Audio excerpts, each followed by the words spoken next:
Route 375, border highway phantom. The desert stretched endlessly under the pale wash of the moon, an ocean of sand and stone that shimmered with ghostly silver under the starlit sky. The only sound was the deep, steady growl of Samuel Reed's 18-wheeler as it rolled across the black ribbon of Route 375. 14 hours he'd been driving, hauling steel beams from El Paso toward Las Cruces, and fatigue was a slow, heavy fog in his mind. Out here, the horizon felt like it was always just 1 mile ahead, and the road, a thin thread between nothing and nowhere, seemed to float in a dream. Samuel knew the stories about this stretch of highway. Every trucker did. Whispers about phantom lights, faceless riders, and police cruisers that came out of nowhere. But Samuel wasn't the kind to spook easy. 30 years on the road had made him wary but steady. He'd driven through blizzards in Colorado, tornado warnings in Kansas, and the pitch-dark isolation of the Alaskan interior. Ghost tales were just ways for tired drivers to keep themselves entertained on the CB. Or so he thought. It began just past midnight, under a fat, dim moon that hung low and yellow like a fading lantern. In his rearview mirror, Samuel caught a sudden glint, the unmistakable flash of red and blue lights far in the distance. They appeared sharp and deliberate, cutting through the blackness. A police cruiser, closing in fast. Samuel felt a reflexive tightening in his gut. Instinct took over. Check the speed, check the gauges, glance at the straps on the load. Everything was fine. But still, a lawman out here, in the middle of a dead desert, made a man's nerves twitch. The lights grew larger, brighter, pulsing against the darkness until they filled the mirrors. Samuel waited for the whoop of the siren, the signal to pull over. But it never came. Instead, the cruiser slid into the left lane and matched his speed exactly, gliding alongside his truck with unnatural precision. Its lights spun soundlessly, casting restless colors over the chrome. Samuel turned his head to nod, maybe ask if there was an accident ahead. But what he saw locked the air in his lungs. The driver's seat wasn't empty, but it wasn't right either. The figure behind the wheel wore the crisp hat and uniform of a state trooper, yet where its face should have been, there was nothing. No eyes, no nose, no mouth. Just a smooth, pale oval that seemed to tilt toward him with deliberate awareness, as if it could see him without needing eyes at all. A jolt of fear shot through Samuel's chest, and his hands tightened hard on the wheel. The truck swerved dangerously close to the shoulder before he yanked it back. His heart was pounding so loud, he almost didn't notice the static crackling to life on the CB radio. But through the hiss, he caught it, a voice. Low, calm, and too close to his ear. Keep driving. He blinked, and the cruiser was gone. Just gone. No tail lights. No fading siren. Only the empty highway stretching behind him like it had been that way forever. The rest of the night blurred. He remembered the road becoming darker, the moon swallowed by clouds, and a strange, growing sense that he wasn't alone. More than once, he thought he saw movement in the mirrors. Not headlights, but fleeting shapes in the far edges of his vision, keeping pace with the truck before vanishing. By the time the sun began to burn over the desert, Samuel's 18-wheeler was parked in front of a gas station in Las Cruces. His logbook showed a neat string of entries until midnight, and then nothing for the last 2 hours. Blank. The clerk, a young guy with dark circles under his eyes, told him he'd seen Samuel pull in with a police cruiser right behind him. But when he turned his head for a second look, the cruiser wasn't there. Now, weeks later, Samuel still avoids Route 375. But sometimes, when he's resting in an empty lot with the engine off, he'll catch it, a flicker of red and blue in the polished chrome of his truck. It hovers there for a moment, the colors shifting soundlessly. And then it's gone, leaving nothing but the dry hiss of the desert wind and the feeling that something is still out there, pacing him in the dark, just beyond the reach of his lights. Some say the highway was built over patrol roads used decades ago, routes where officers disappeared without a trace during border chases. Others claim it's the ghost of a trooper killed on a night stop gone wrong, his face blown away by a shotgun blast. Samuel doesn't know the truth. But he does know this. If you see those lights on Route 375, you don't stop. You don't wave. You don't look too long at the driver's seat. You just keep driving and pray the dawn finds you before the cruiser does. 50 years ago, the Velvet Spur was the pride of Austin's underground music scene. The band that played there, Harlan Cross and the Downbeats, was known for turning any night into a small revolution. They played fast, hot, and loud. The bass rattled beer bottles on tables. Harlan Cross's voice carried a strange kind of charisma, the kind that made strangers put their arms around each other and sing along even if they didn't know the words. On the night of June 14, 1973, the place was packed. Every stool was taken, every table pushed close to the stage. People crammed into corners, fanning themselves in the summer heat. Witnesses say a man at the bar dropped a cigarette onto a coil of electrical cables near the stage. The spark was tiny at first, hardly noticed, but it found the wires quickly. Flames leapt across the floorboards. Within seconds, the air was black with smoke. The front door was the only exit. Someone tried to push it open, but it jammed halfway. By then, the fire was crawling up the walls. The heat was enough to blister skin in seconds. When the fire trucks arrived, they found the entire front collapsed inward, the roof sagging like a broken ribcage. Inside, the stage was nothing but a molten shape. Instruments had fused into the floor like melted bones. By morning, only ash, twisted metal, and the faint smell of whiskey remained. What happens now? Locals swear the band still plays. Not often, only on nights when the moon is full and hanging low, pale as old paper. Always at exactly 2:00 a.m. the sound is unmistakable, the slow beat of a drum that rolls into a sharp, fast riff, a voice you've never heard before and yet instantly recognize, laughter, glasses clinking, chairs scraping, and yet it's not like other music. There's a clarity to it, as if every note has been sharpened on glass. Even the echoes feel deliberate. The strange thing is, you can only hear it from the sidewalk. Stand too far down the block, and the sound fades away completely. Step onto the porch, and it changes. The warnings. Every old-timer in Austin knows the rules. Don't cross the threshold. Don't press your ear to the door. Never stay past the first verse. They'll tell you this without smiling, without any wink to show they're joking. The reason is simple. Too many people have ignored them. One man, Sam Pick Calderon, used to work at the dive bar 2 doors down. He was closing one night when he heard a song drifting through the stillness. He told me it was a song from his childhood, one his father used to hum while fixing the car on summer evenings. The memory pulled him closer. He stepped onto the porch. He swore the door handle was cold, colder than the air around it. The moment his hand closed around the metal, pain tore through his head. His ears filled with a sharp, keening note that drowned out the music entirely. Warm liquid ran down his neck. He collapsed. When he woke in the hospital, the doctors told him both eardrums had ruptured. They found no cause, no blunt injury, no infection. Just damage. Sam still hears ringing at night. He's never set foot on that side of the block again.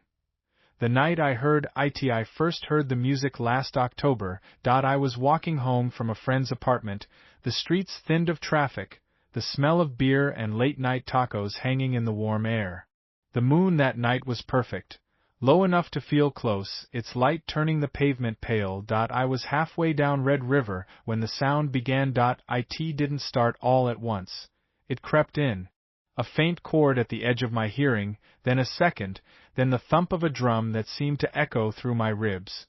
And then the voice. It was raw and smooth at once, like velvet worn thin over stone.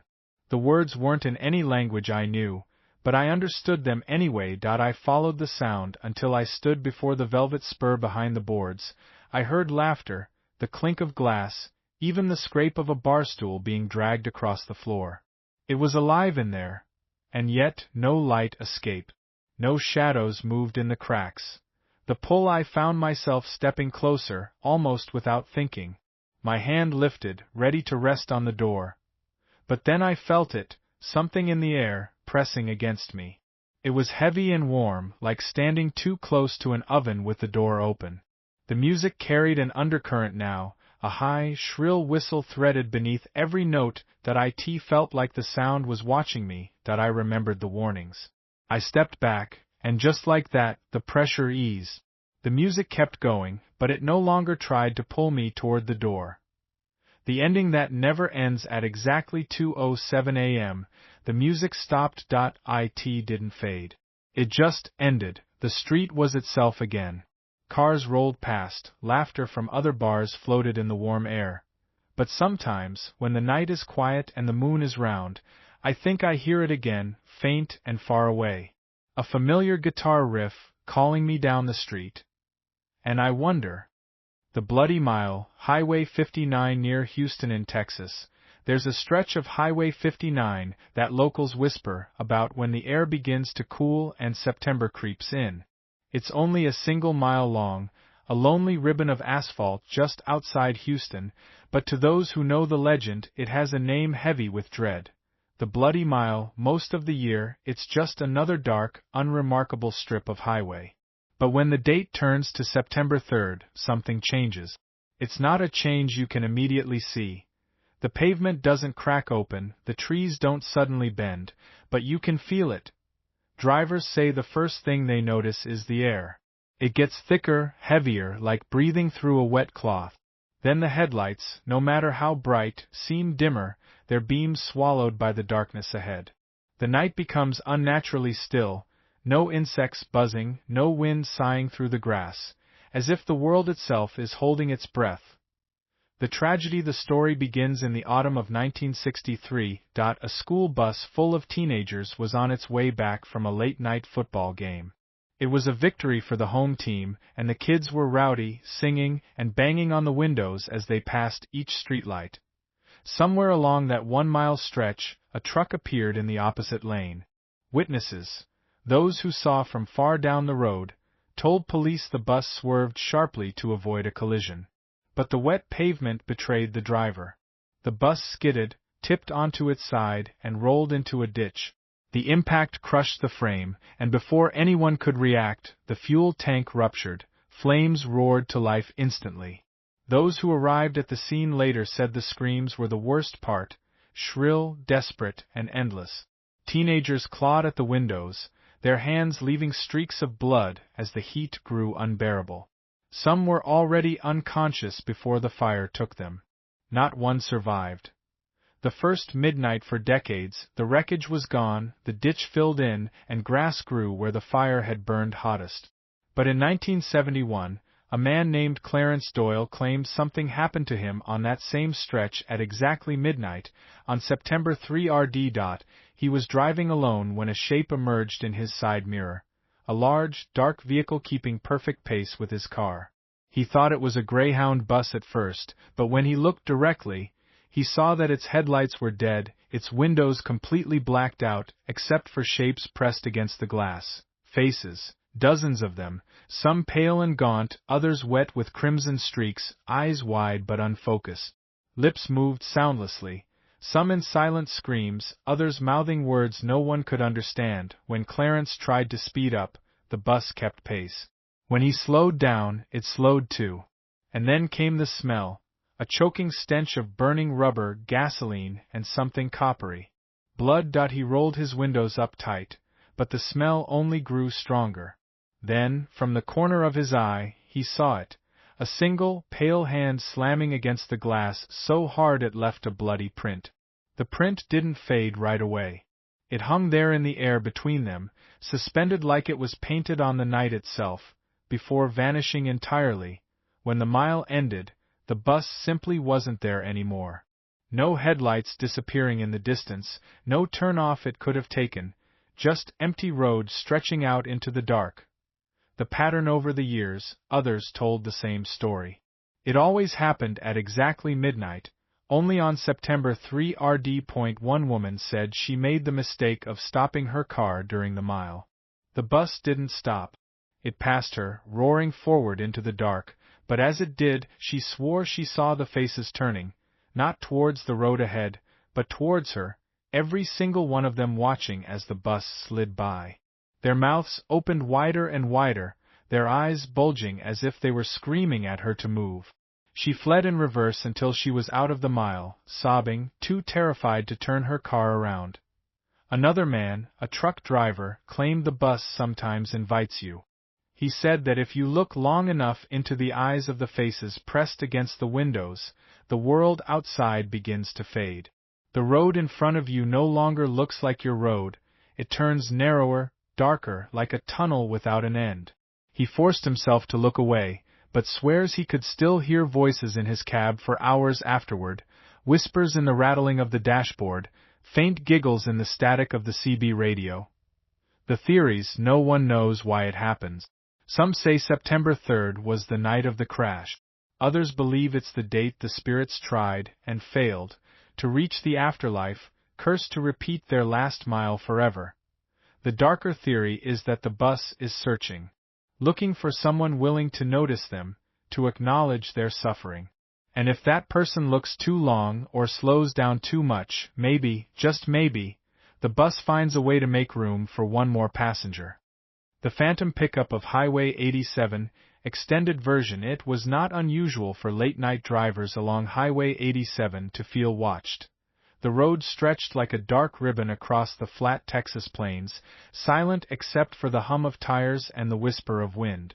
Mesquite trees hunched on either side, their crooked branches leaning toward the pavement, as if trying to overhear every passing engine. Sometimes, without warning, the air would smell faintly of burnt oil, a sharp, metallic tang that clung to the back of the throat. Sometimes there would be a low, steady noise, like an idling engine, but when you checked the mirrors, the road was empty. The warning. Jared Whitman was no stranger to lonely roads. Travel was his work. Motel beds and gas station meals had long been part of his life.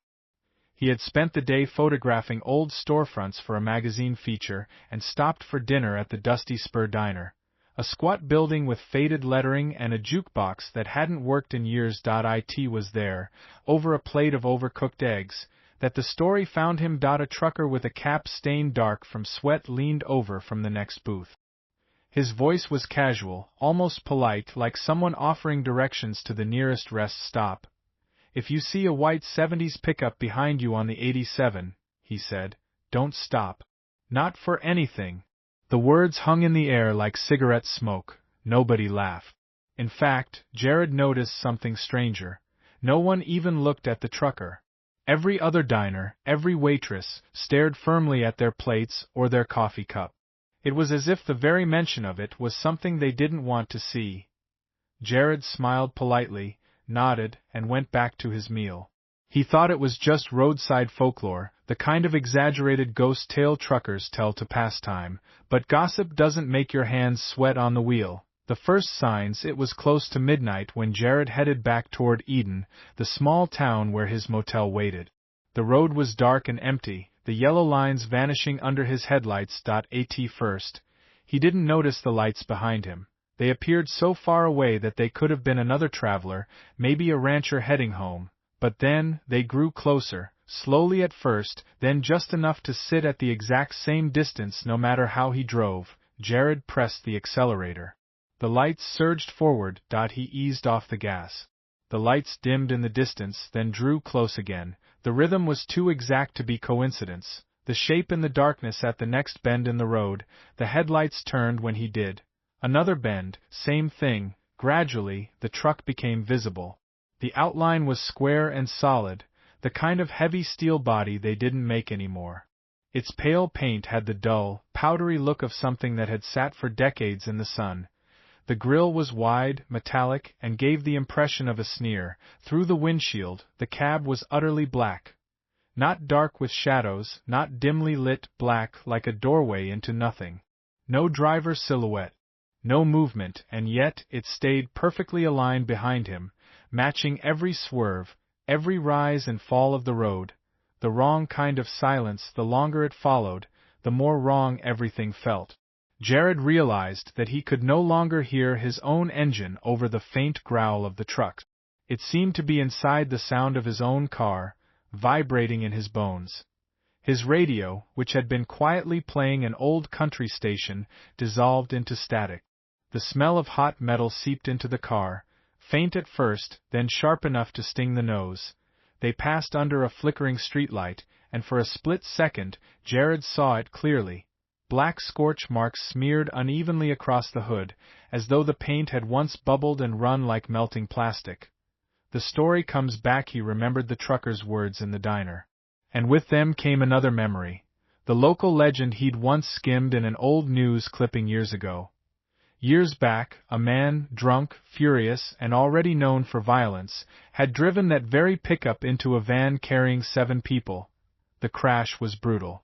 Metal folded in on itself. Bodies were pinned, unrecognizable. When the fuel tank ruptured, fire poured through both vehicles. Witnesses said they heard the man screaming long after the flames had swallowed the truck, until the roof gave way and the screaming stopped. The road was repaved. The wreckage removed. But according to locals, the truck never left. The choice by now. Jared's pulse was pounding. Every instinct told him to keep driving, that something terrible would happen if he stopped. He thought of the warning in the diner, "Don't stop for anything," and understood now that it wasn't superstition. It was survival. And yet, some stubborn, reckless part of him wanted to see what would happen. He braked hard. Tires squealed against the asphalt. The headlights behind him flared, then vanished. What remained silent? The hitchhiker in white. Highway 281 Hill Country. It was a warm September night when Daniel found himself driving alone through the winding roads of Texas Hill Country. The moon hung low and orange in the sky, and the air smelled faintly of cedar and dust. Highway 281 was quiet, save for the hum of his engine and the occasional whisper of wind through the open window. He had heard stories about this stretch of road, the Devil's Backbone, a place locals swore was haunted by restless spirits.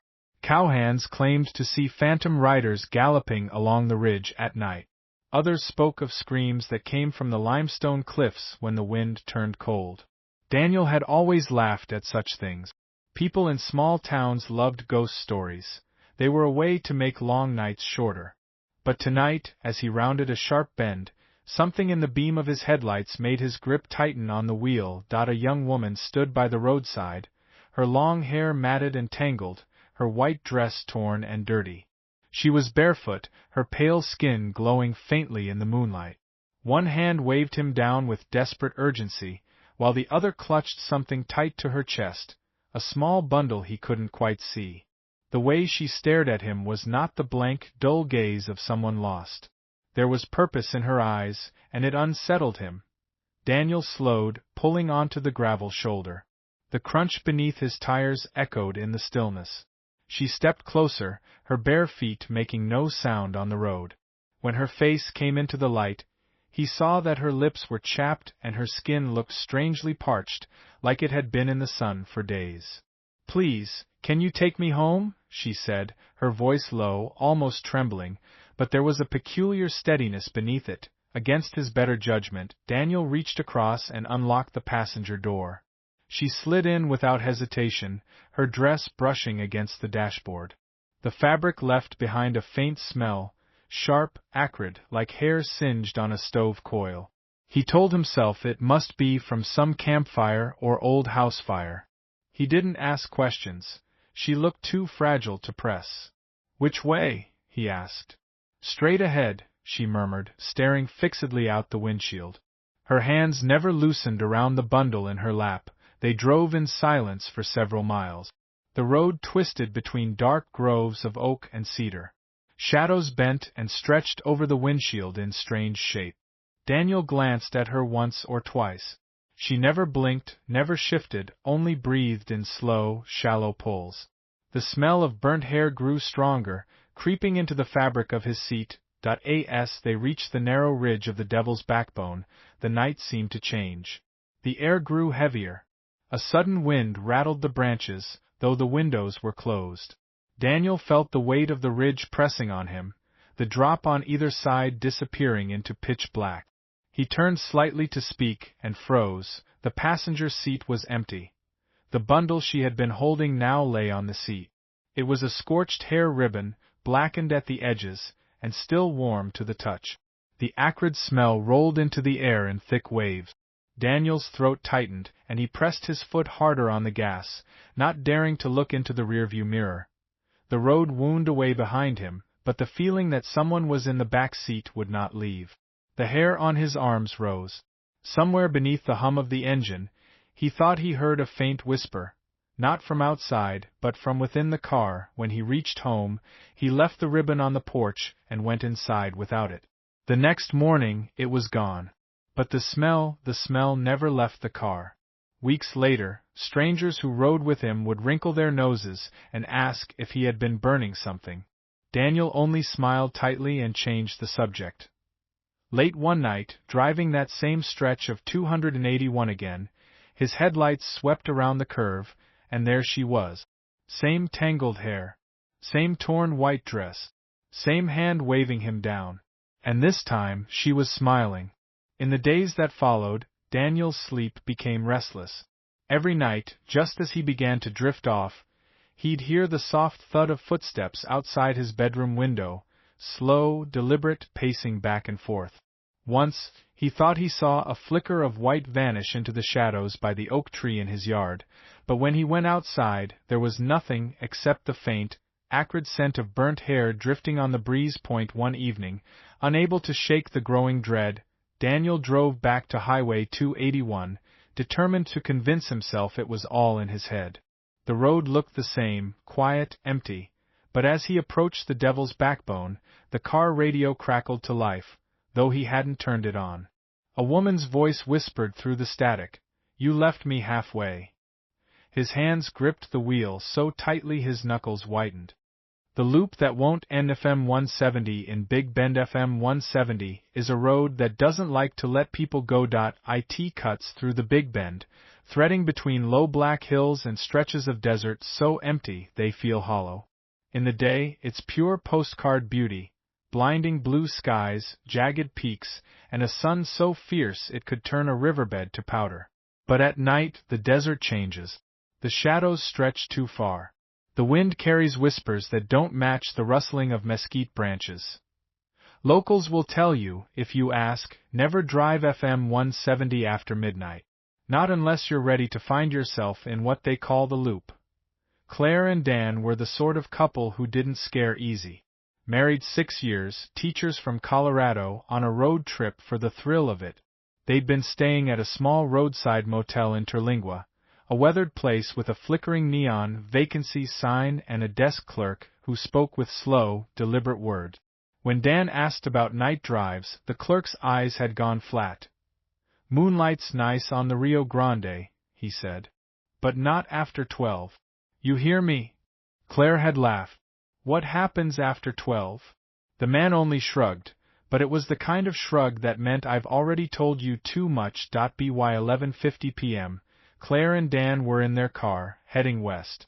The road ahead was silver under the moon, the air cool and still. Somewhere in the darkness, the Rio Grande whispered to itself, unseen. The first landmark was a twisted mesquite tree, its branches like skeletal claws stretching over the road's edge. Claire thought it looked like something out of a horror movie. 10 minutes later, they passed it again. She frowned. "Didn't we?" Dan shook his head. "No, the road just curves. Relax." The second landmark was a bent mile marker, rusted almost through. The numbers had been scraped away by time or wind. They passed it once, then again, then again. The first time Claire saw the eyes, they were just pinpricks of pale light in the distance, low to the ground. She thought it was an animal, but when they passed the same stretch of road for the third time, the eyes hadn't moved, or blinked. An hour bled into 2. Their GPS spun uselessly, searching for a signal. The radio only gave static. The desert outside felt different now, too still, like something was holding its breath. Claire kept watching the eyes. Every loop brought them closer to the roadside, and every loop, they seemed wider apart, too wide for a coyote or deer. By the fifth pass, there was something beneath the twisted tree, a hunched shape, unmoving, its head cocked like it was listening. Dan pressed the gas harder. By the seventh pass, the hunched shape wasn't hunched anymore. It stood beside the road, taller than the tree itself, limbs long and jointed wrong, like it had been assembled by someone who'd never seen a human before. Claire's voice shook. Dan, we need to stop. We need to turn around. There's nowhere to turn, he whispered. By the eighth pass, the eyes weren't on the roadside anymore, they were directly in the lane ahead. Dan slammed the brakes. The car jolted, but the road didn't end. Instead, the headlights flickered and died, leaving only the black shape standing in front of them. It bent down toward the hood, impossibly slowly, until its face, or something like a face, filled the windshield. Claire could hear her own pulse pounding in her ears, but under it was another sound, like breathing, but coming from inside the car. Then came a voice, low and rasping, not from outside but from the back seat. It's my turn to drive. The world snapped. When the sun came up, FM 170 was empty again. No car, no couple, not even fresh tire marks in the sand. But drivers still say that if you take that road after midnight, you might pass a twisted tree, a broken mile marker, and a pair of eyes that won't blink. And if you ever hear breathing from the back seat, no matter what, don't look in the mirror. By the fourth hour, your hands ache from gripping the wheel, and your eyes sting from the darkness pressing in. The twisted tree no longer looks merely strange. It seems to lean closer, its branches bending in ways trees should not bend, like it is reaching for you.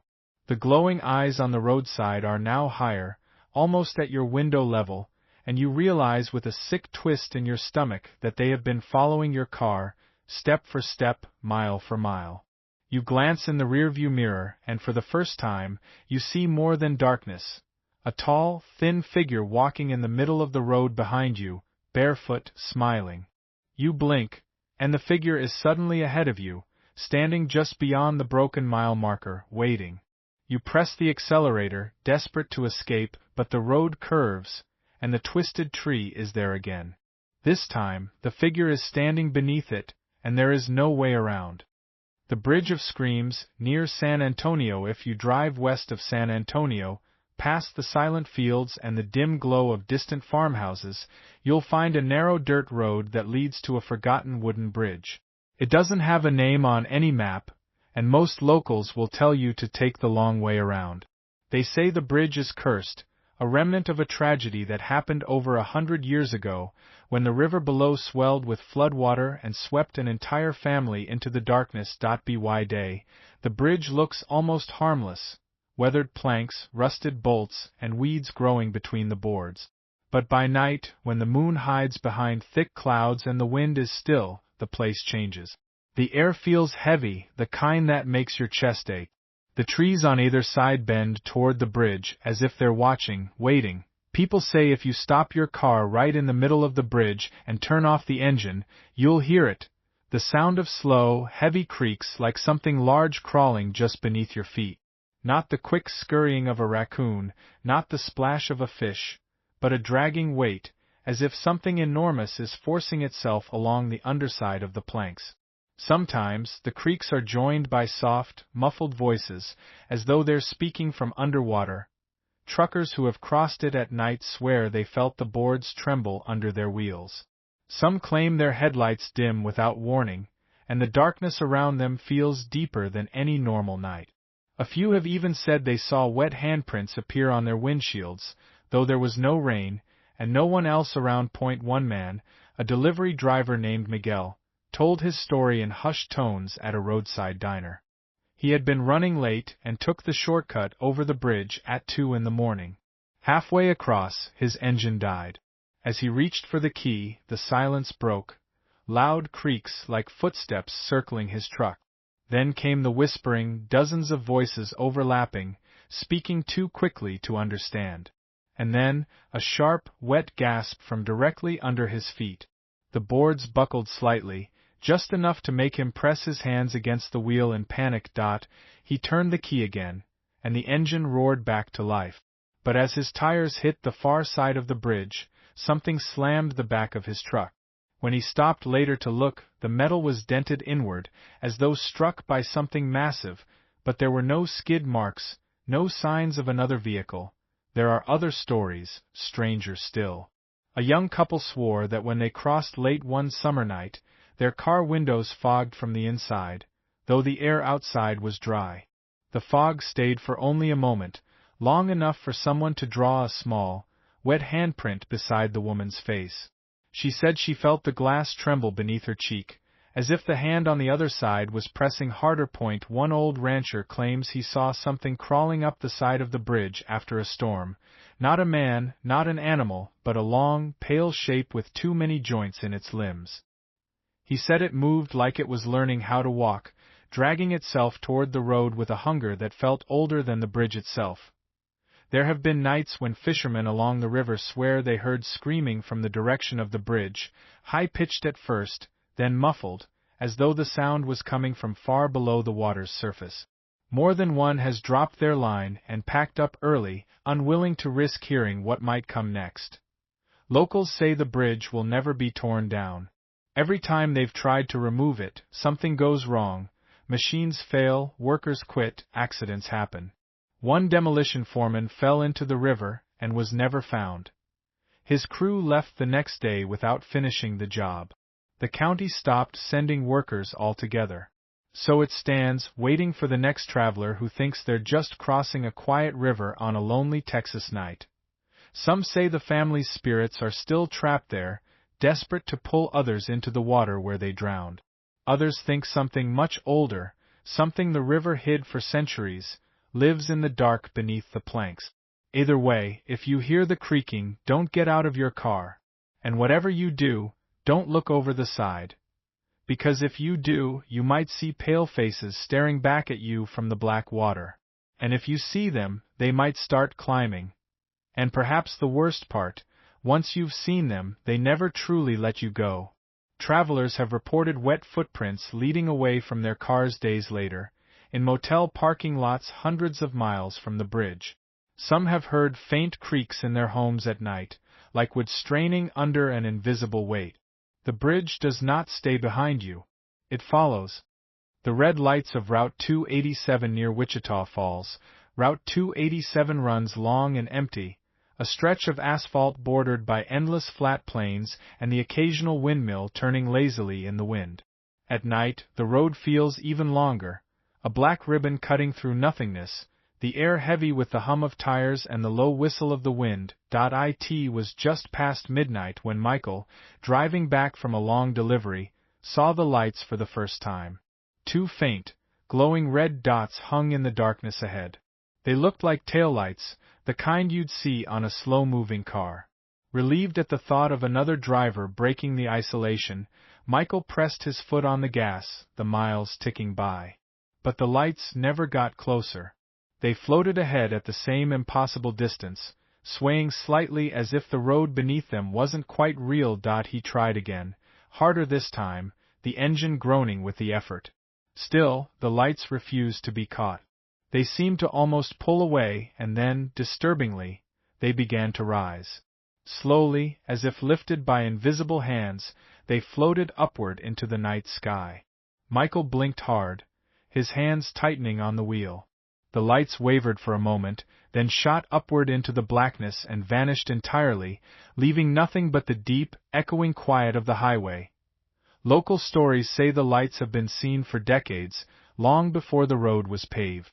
Some claim they belong to the ghost of a trucker who was run off the road in the 1960s, his rig exploding into flames that lit the sky for miles. Others whisper older tales, that the lights are lanterns carried by spirits searching the prairie for something lost, doomed to wander forever. Old ranchers near the route talk about the way cattle refuse to graze too close to the asphalt after dark. Michael didn't believe in ghost stories, at least not until that night. But in the days after, his friends noticed how quiet he'd become, how distracted he was. He couldn't stop replaying the moment the lights left the ground, and the strange hum he thought he'd heard just before they disappeared. It wasn't the hum of his engine. It was deeper, almost alive. Weeks later, Michael drove Route 287 again, telling himself it had been exhaustion, a trick of the eyes. But when the road stretched ahead and the night swallowed everything around him, he found himself glancing into the darkness, searching. And far, far ahead, 2 faint red points blinked into existence.